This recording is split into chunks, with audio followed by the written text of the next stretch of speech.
All right. Hello, everyone, and welcome back to the Sales Assembly Study Break. I want to give a quick shout out to Vidyard, our sponsor, for allowing us to do these awesome little nuggets of content. I'm here today with Anna. Anna, tell us a little bit about who you are and what you do. Yeah, hey everyone, my name is Anna Phalen. I'm the VP of Sales and Account Management at Jellyvision. I've been there for about 6 years.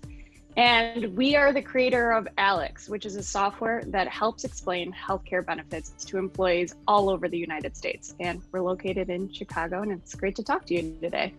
Oh, awesome. I'm so glad to have you here. Jellyvision is definitely a big name in Chicago, and so would love some of your insight.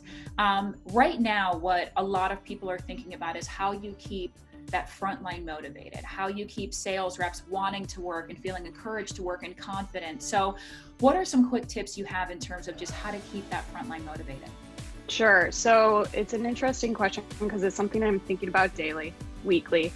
And to be honest, what I say today might change in 2 weeks or in 2 months, given what happens in the world and the economy and everything. But the big thing that I've been focusing on with my reps is number one, patience. I have these reps that are highly motivated that just want to succeed and just want to win. And I think that is the mentality that people in sales have. And for example, I had someone come to me and they're like, look, I did all this outreach last week. I did research. I did these personalized phone calls. I did these emails, LinkedIn messaging, and I didn't get any responses.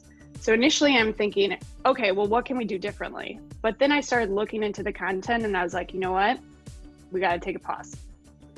First of all, what you did was really, really good. It's just really hard right now. And it's not surprising that maybe you didn't get a response. So I've been talking a lot about self-care as well. It's just like go outside, take a walk, take a deep breath, and then come back and let's think of another way to approach this. Let's think of another way that we can kind of change up the messaging. So I think patience is number one.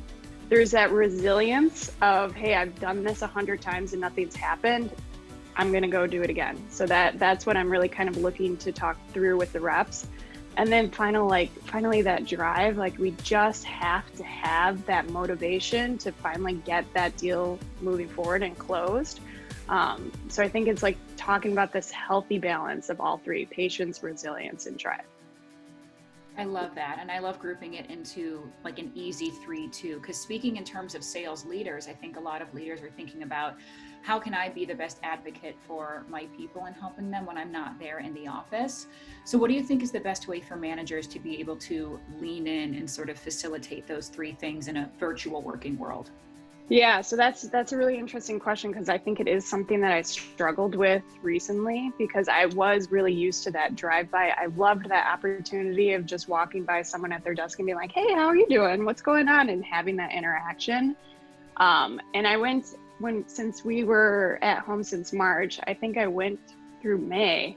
And I realized I have about 50 people under me and I hadn't had one-on-one conversations with those folks. I had with my direct reports, but I hadn't really been able to, skip a level and have that interaction. So I've now been trying to schedule just 15-minute sessions with people on a rolling basis just to say like, how are you doing? How is everything okay? To have that personal connection. And at first it feels forced because you're like, I have to schedule time with you. However, it's been really nice just to have that personalized interaction with people and just actually hear what they have to say. I have thoughts in my own head of how things are going, but my perspective has changed a lot from these personalized interactions. The other thing that we're doing, we're just trying to have some fun competition and games just to keep the sales season light. For example, anybody on my team that closes a deal in July gets to pick a prize. They're all virtual. One of them is all the sales managers taking a pie in their face on a live Zoom. So we're excited to roll that out, and I hope it'll just kind of provide some fun and excitement to a season that has had a lot of ups and downs. The creativity that is born from this. I feel like those are the things that we have to highlight, is there are new things that you're doing and that everyone is doing that we may never have done. It's true. Yeah. Yeah. We're learning to connect and we're all learning to be a lot more creative. So Thank you so much for sharing the advice and for your time. I once again want to thank Vidyard for sponsoring our content. Thank you, Anna, and join us next week for another Sales Assembly Study Break. See you soon.